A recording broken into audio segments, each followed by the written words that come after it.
On the afternoon of August 19, around 5 p.m. at an intersection in Shuangliu District, Chengdu, Sichuan, multiple eyewitnesses reported that urban management officers injured a street vendor while attempting to evict them. After the vendor collapsed, rather than taking him to the hospital, the officers called the police, who handcuffed another vendor and attempted to take him away. The scuffle between the vendor urban management officers and the police drew the attention of passersby. The joint actions of the officers and police sparked public anger, with citizens accusing them of violent enforcement.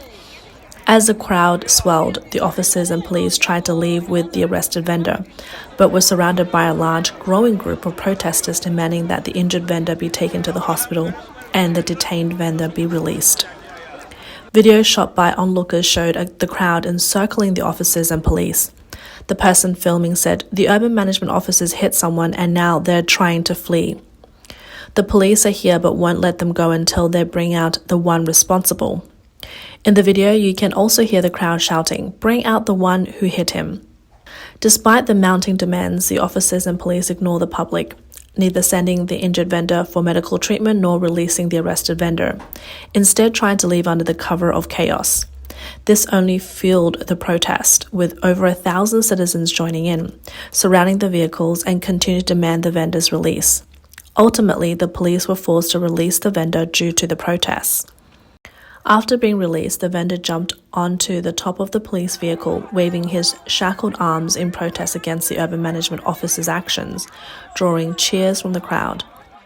The standoff continued until around 10 p.m. when police reluctantly sent the injured vendor to the hospital, allowing the crowd to finally disperse. The entire protest lasted nearly 4 hours.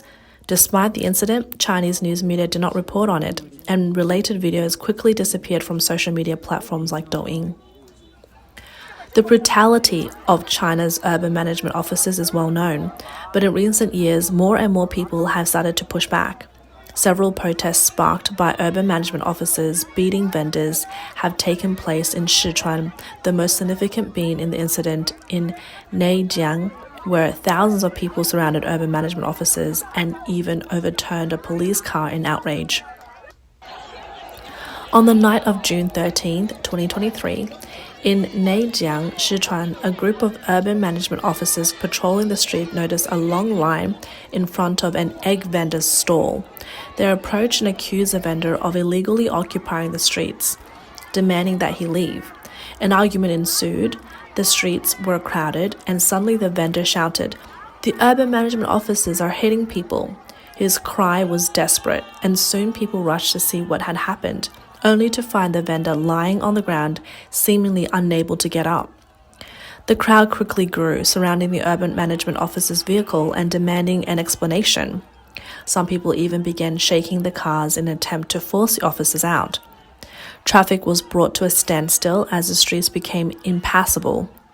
Faced with escalating situation, the local police chief arrived with a loudspeaker, promising that the government would provide a satisfactory resolution. After 5 hours of being surrounded, the officers were finally rescued by the police.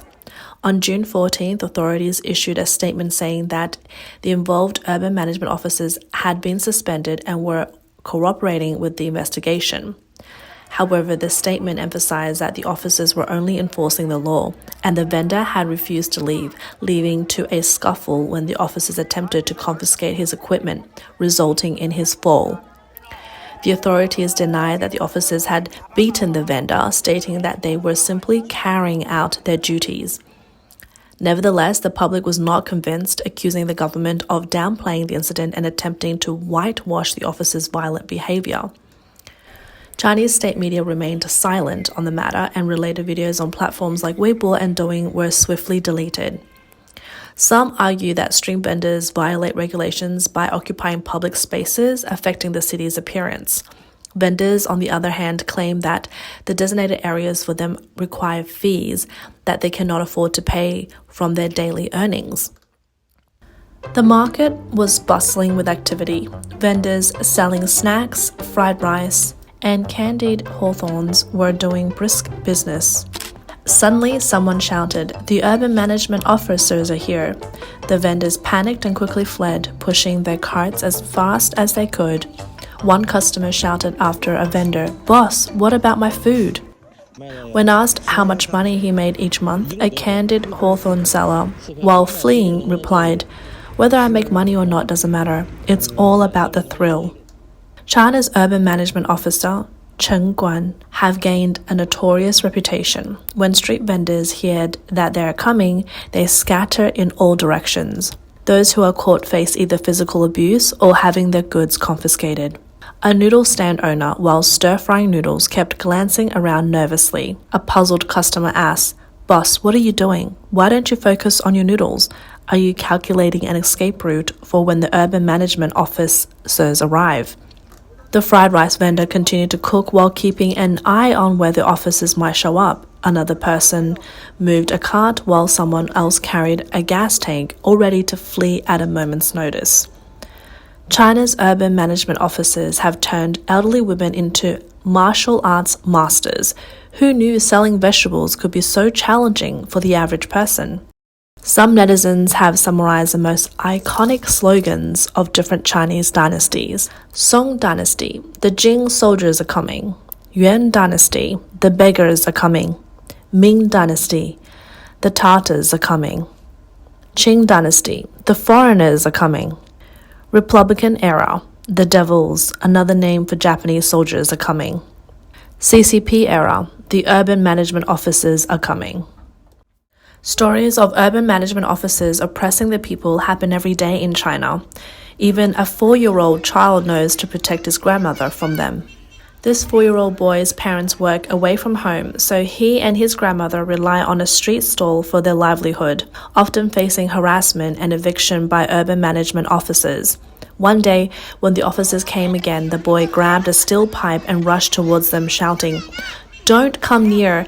Don't touch my grandmother!" He threw the pipe in front of the officers and said something inaudible that made the crowd laugh, though his determination to protect his grandmother was very real. In Nantong, Jiangsu, a dozen urban management officers surrounded an elderly man and snatched his sugar canes, leaving the old man on the ground in tears. In Changsha, Hunan, a middle-aged man selling watermelons was harassed by several urban management officers. Unable to seek justice, he vented his anger by flipping over his cart, smashing the watermelons on the ground in a rage. Sometimes the oppression of vulnerable groups can ignite the flames of public outrage. On May 4, 2024, in Changchun, Jilin, 2 men were driven off the street by urban management officers for setting up a stall. In a desperate plea, they kneeled, shouting to the officers, "We just want to make a living. We just want a bite to eat." In Heyang, Hunan, an elderly farmer carrying a shoulder pole had his goods confiscated by the local urban management officers. The old man with white hair could only kneel in despair, begging for mercy. Netizens remarked that people only want to make a living. They do not steal or rob, and they do not seek riches, only enough to survive. Why can't the authorities just leave them alone? In the eyes of the Chinese people, running a street stall is not considered a respectable job. If they had other options, they would not choose this way to make a living. Not only do they have to work long hours, rain or shine, but they must also play a cat and mouse game with the urban management officers, risking having their means of survival confiscated and facing heavy fines if caught. Since ancient times, selling goods on the street has been a legitimate way for ordinary people to earn a living. But since the CCP established the urban management profession, street vending has been deemed illegal under the guise of occupying public space and disrupting the city's appearance. As a result, street vendors and urban management officers have been locked in a battle of wits for decades. A man was chased into a field by 2 urban management officers where he was slapped by one of them. In retaliation, the man picked up a broken wooden board and struck back, causing the officer to fall. Upon seeing this, the man also lay down. The officer, noticing the man on the ground, got up and slapped him again. The man stood up. They tussled, and then the man laid down once more. Netizens found the scene amusing, commenting, "Are these 2 performing a comedy skit? Outwitting each other? It's hilarious." However, in most cases, the vulnerable party remains the street vendors. In response to the numerous protests by Sichuan residents against urban management officers for mistreating street vendors, netizens remarked that the beating of the vendors was merely a spark igniting long-standing dissatisfaction among the Chinese people with the CCP's violent practices. One netizen commented, "The Chinese people have been oppressed by the CCP for a long time, but as long as they can survive, they typically don't protest. Usually, these protests stem from long-term mismanagement, and once tensions accumulate, they erupt like a flood that cannot be contained." China is currently facing economic collapse and hardships in people's livelihoods. Due to significant local fiscal deficit, local governments increasingly rely on violence through departments such as the police, urban management, and the agriculture management offices to create new revenue streams through fines. What are agriculture management offices?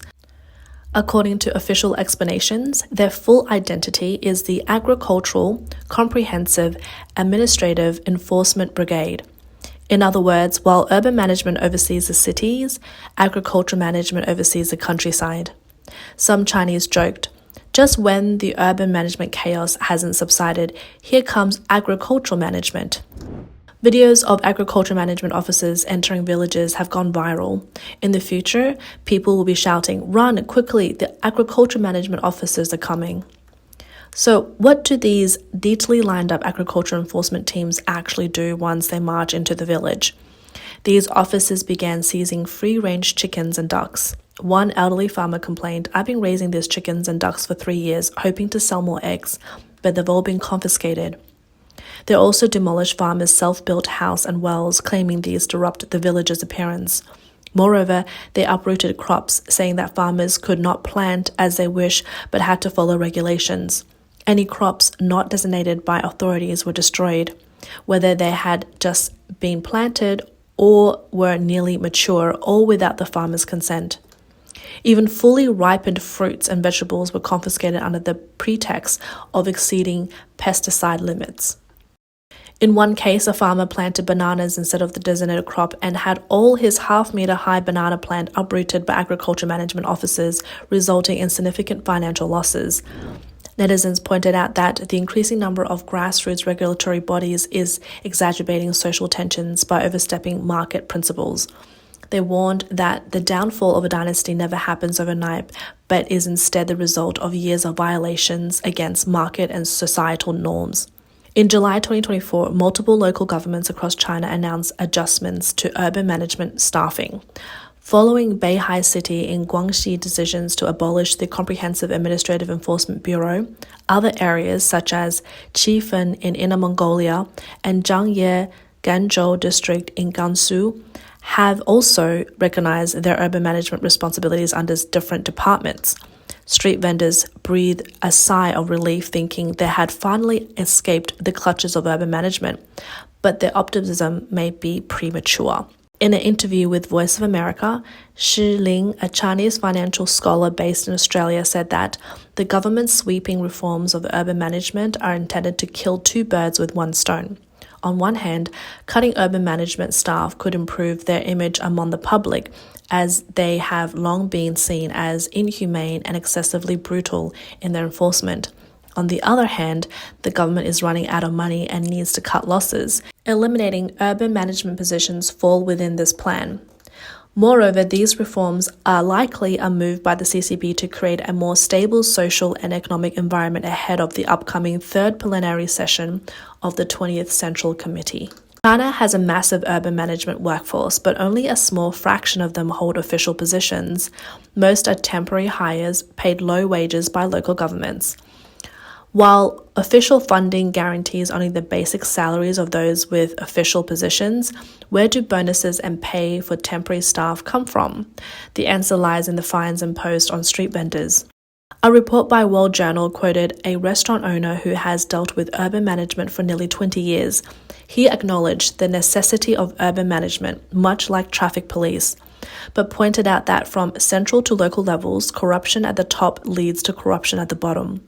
He explained that some urban management officers extort money in the name of enforcement, while others accept bribes from vendors to turn a blind eye. Those who refuse to comply are often taken away. The fines imposed on vendors by urban management follows the same pattern as fines imposed by industrial and commercial regulators on businesses, police fines on drivers, and agriculture management seizures of farmers' livestock. While many are relieved by the cuts to urban management, this does not mean the role of urban management is being abolished entirely. According to a report by the paper, Professor Ma Liang from Renmin University School of Public Administration clarified that local governments are not abolishing urban management, but are instead restructuring the Urban Management Enforcement Bureau or Comprehensive Enforcement Bureau, given the need for city management. Urban management departments will continue to exist. In other words, the activities of urban management will persist, but under a different department name. The method could become even harsher as the CCP grapples with empty coffers and resort to further extorting the public, targeting everyone from businesses to individuals, both in cities and rural areas, in a full-scale attempt to plunder people's wealth.